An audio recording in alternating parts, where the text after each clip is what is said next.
It's a brand new season with Arsenal, and with our 4th place finish last season, we are going to be playing some Champions League football this season. That'll be a bit further down the line. Today we've got our first league game of season 2. We are hosting newly promoted Sheffield United. Hopefully we can get off to a winning start. If you're looking forward to the video and if you're enjoying this series so far, drop a like down below and leave comments. They are the best ways to support the channel. And if you haven't done so already, or if you're new, then do subscribe and turn notifications on so you don't miss an episode. We are going to do one more season with Arsenal. After that, we will be going into our main series for FM22, which is going to be a journeyman, local to global, and that will be coming up after season 2. So expect that probably around Christmas time. We'll have to wait and see how long this second season takes, but I imagine Journeyman will be ready around Christmas time, but we'll wait and see. Anyway, let's crack on with season 2 with Arsenal. We have spent £73 million on a player, so I'll show you him as well.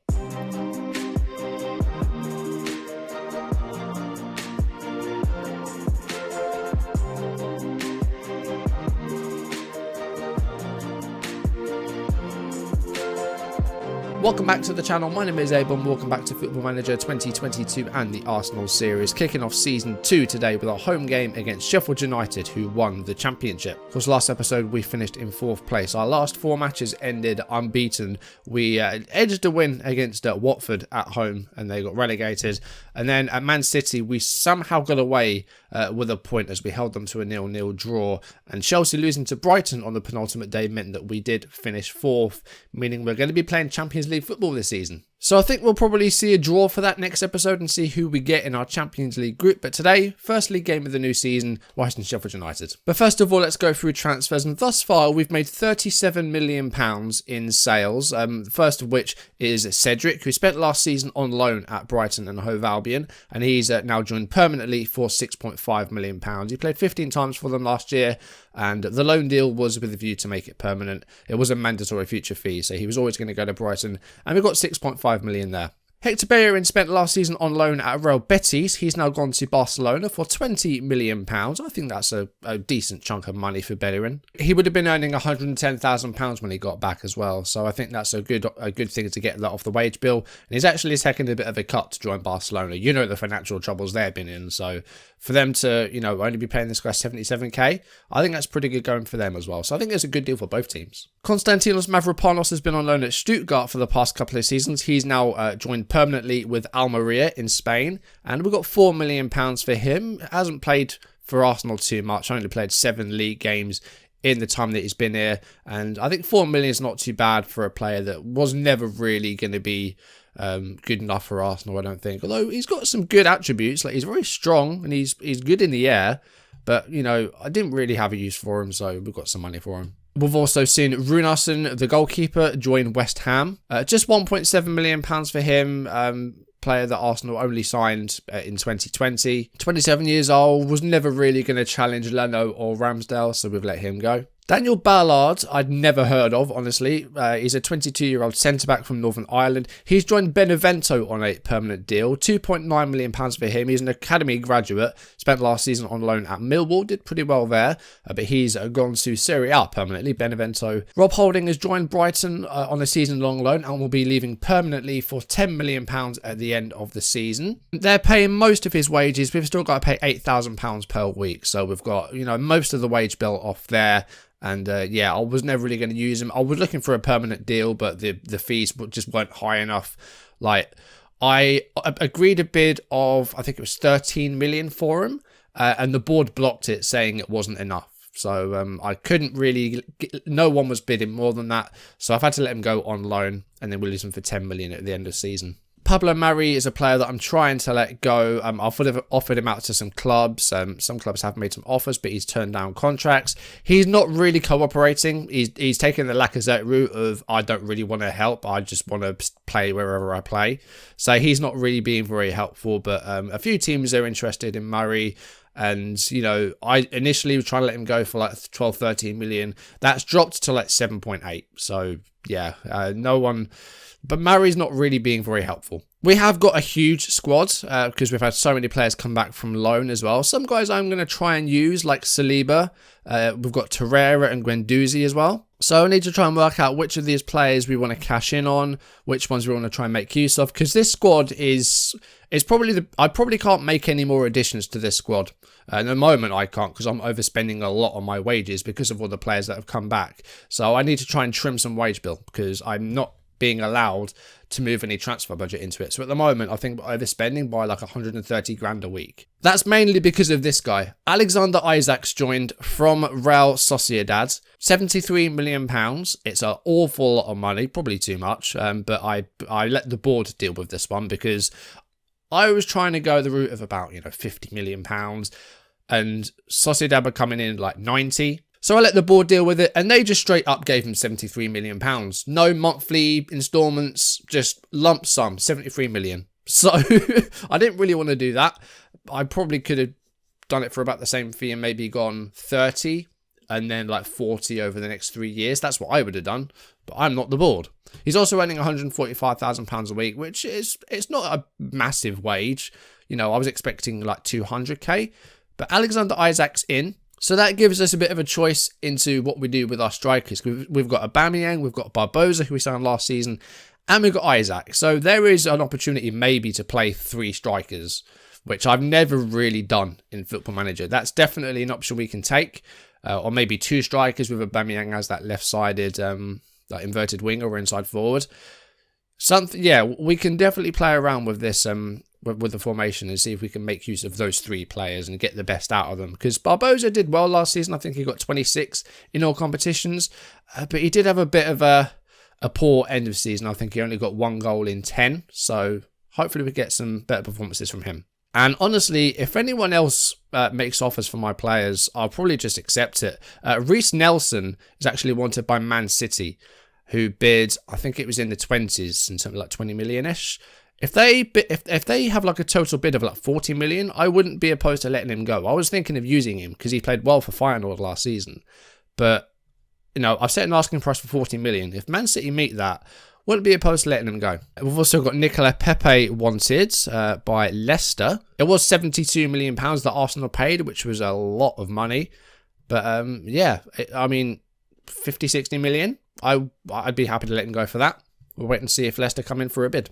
Bournemouth, Fulham and Sheffield United promoted back to the Premier League. We lost Burnley, Brentford and Watford to the Championship, so those 3 sides got relegated. I was intending on having a bit of a look at some of the stats from last season and the data, but unfortunately it's all cleared, so I didn't really have a chance to look at it too much. I was just really busy trying to get through the pre-season. So I think at the end of this season, we'll definitely try and have a bit more of a dive into the data hub and see where we sort of matched up to everyone in terms of like the XG and the expected goals conceded. So I think we were slightly overperforming. I feel like at the end of this season, we might have slipped up a bit though, because we definitely struggled to score towards the end of this season, as you can see here. Not too many goals to go by. Anyway, I think we've probably said enough for now. Let's jump into our first match of the new season. We are hosting Sheffield United. This will hopefully be a good performance. Okay, that's a dream. God, imagine having that many green links. That is actually really good cohesion, really good chemistry. I think we will start on positive, and we're sticking with that possession style that we played towards the end of last season. I haven't really made many changes to it, so I think we are going to stick with it. I think there is definitely an opportunity to maybe go Isaac, Barbosa and Aubameyang as 3 strikers and let Tierney and Tomiyasu just go up and down the wings. That could actually... That sounds really good. I'm going to do it. I'm going to try it. I'm going into the first game of the season with a completely untested tactic. We haven't worked on it at all pre-season, but I really want to see if we can make a use of this. The only injury we have in the side at the moment is Ceballos, and Mari's not even registered. That's how settled I am on not using this guy this season. He's going to be not registered today. Of course, we do have David Brooks available now. We signed him in January, and because of his medical issue, he wasn't able to play until this season. So he is now available to play. I did say we wanted a right winger. That's what he was. So I guess that's why we brought him in. I wouldn't want to spend 10 million on this guy and just not use him, considering what he goes through IRL. Thought it'd be quite nice to actually have him in and use him. He actually didn't do too badly pre-season as well. We had a tour of China, and he did score against Shandong. The thing with Torreira and Guendouzi coming back from loan is our midfield is stacked, probably oversaturated now. So we need to work out who we're going to sell here. We've got Partey, Odegaard and Torreira playing today, but we've also got Granit Xhaka, Lokonga, Chowdhury, Guendouzi and Ceballos.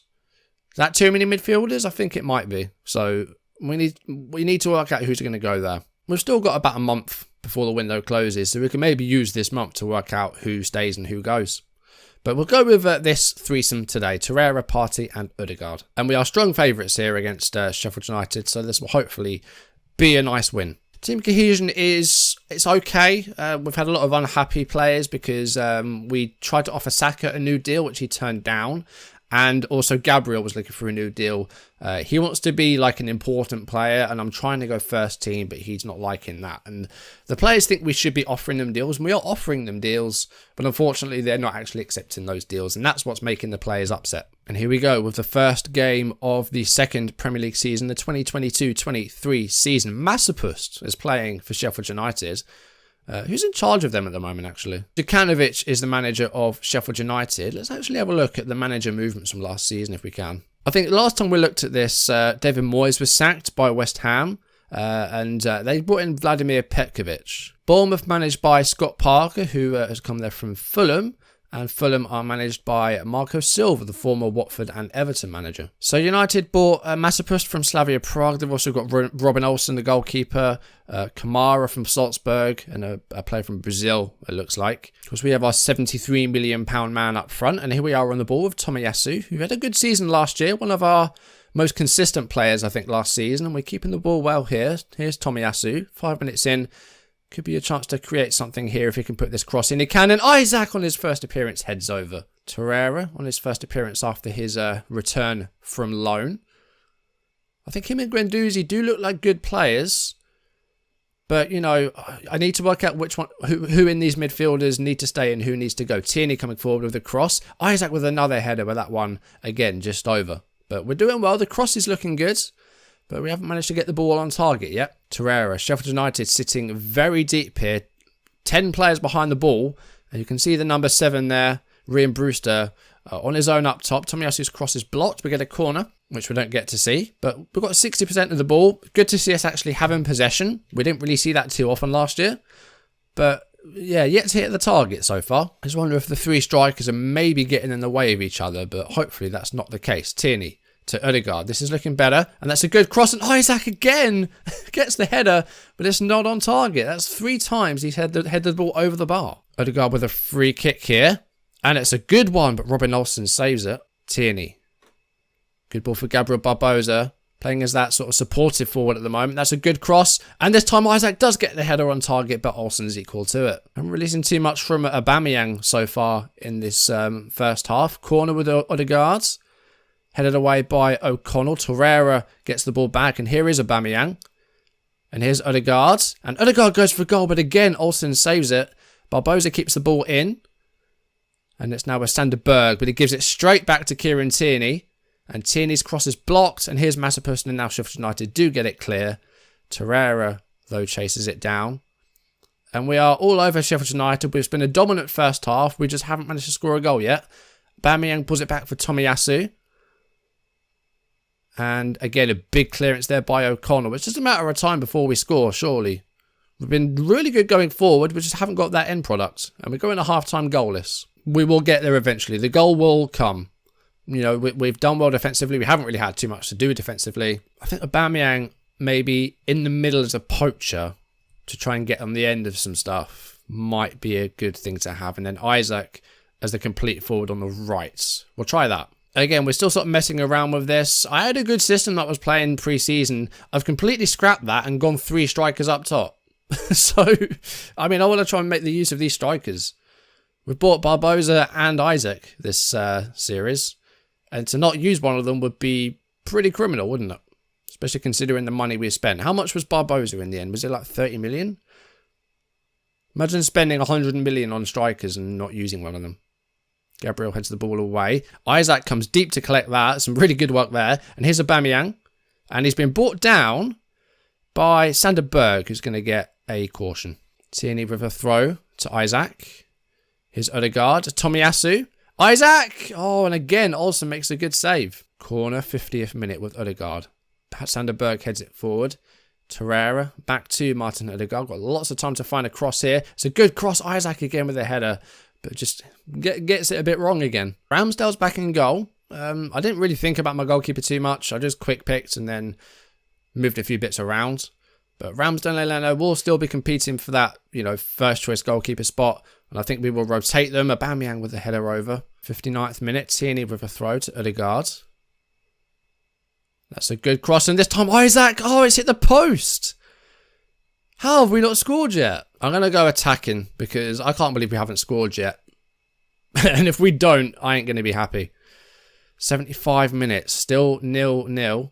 It's actually Sheffield United on the ball here. We haven't really seen them get forward too much. They've had one shot all game. And Brewster! Wow, Brewster actually had a good chance there, but Ramsdale forced into a save. And now the Blades actually with a chance to maybe sneak something here. Shashua with a corner kick. And it's headed on goal by Berg, but Ramsdale again makes a save and another corner. Into the last 10 minutes, I've made no changes in this match. I'm going to make some now. Barbosa's going to come off. And we're going to bring Bukayo Saka on the right-hand side. Aubameyang's going to come off and Emil Smith-Rowe's going to come on the left. And Torreira is going to come off. Granit Xhaka is going to come on. And we're going to put him in between Partey and Odegaard. Into the last 5 minutes. I don't know how we haven't scored in this game. The amount of chances we've had. And we're into stoppage time with no goal. With the three strikers that we had. I don't believe that. I actually don't believe it. I can't. How have we not scored? Well, they're giving the ball away here. Now, okay, Isaac's... Oh my God, I thought Robin Olsen was going to go for a run there. If Isaac had got to that first, that would have been the goal in the 94th minute. Imagine if that did come then at the end of the match.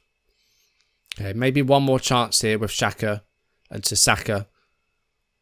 And that's a great ball for Isaac. Oh my God. How have you not scored a goal tonight? How many chances has Isaac had? And it ends 0-0. Look at those stats. I mean, the possession in the end was a bit more balanced. But 23 shots to 3. I think, do you know what? I think that makes up for us getting a point against Man City, Very similar stats. Very similar stats. I think we had a few more on target than City did. But I cannot believe we've drawn that match. I can't believe we haven't scored. And according to this, none of those chances were clear cut. I don't believe that for a second. There's no way that none of those were clear cut chances. The fact that he had this many efforts inside the box and didn't score. It's his debut, but if that happens again, then I'm going to look very foolish for spending £73 million on a striker that can't score. I think that's 19 attempts inside the box. Only 3 of those were actual shots with the feet though. So that could be better if we can maybe get some more balls in the box centrally and give them some chances. Isaac, I don't know what he's like aerially. I'll have to have a look actually. He's 6'3". He has got 16 jumping reach, but his heading is only 12. So it's not terrible, but it's not great. He's good at winning headers. He's just not very good at directing them. So if we can get him some more shots to his feet, then he might have a better chance of getting some goals for us. What I'm going to look out for is when our Champions League draw is going to be for the group stages. If we look at the schedule, when is the group stage draw? It's on the 25th of August. So what I think we will do is I think we'll take on Fulham in our next match, an away game at Craven Cottage, again, newly promoted. And then after that, I think we'll have our Champions League group stage draw, find out who we're going to be taking on in our return to Europe. Hopefully we'll pick up some points there. We've got 3 decent home games there. Leeds is going to be tough because they're in Europe, but Palace and Wolves, I would hope we get some results there. West Ham away, hopefully we'll do well. Definitely a chance to pick up some points there. We got 1 against Sheffield United. We really should have had 3, but we've got our first point. But that's going to do it for today's video. Thank you for watching. If you enjoyed it, drop a like down below and leave comments. They are the best ways to support the channel. And if you haven't done so already, or if you're new, then subscribe and turn notifications on so you don't miss any uploads. Disappointing start to the season. I can't believe we did not score in that match, considering the amount of chances we had. But, it's a debut for Isaac. And hopefully that £73 million will come good very soon. I'm going to look very, very silly if I buy a player for £73 million that can't score. So hopefully he starts finding the net soon. Anyway, guys, that's going to do it for today. Thank you for watching, and I'll see you soon. Goodbye.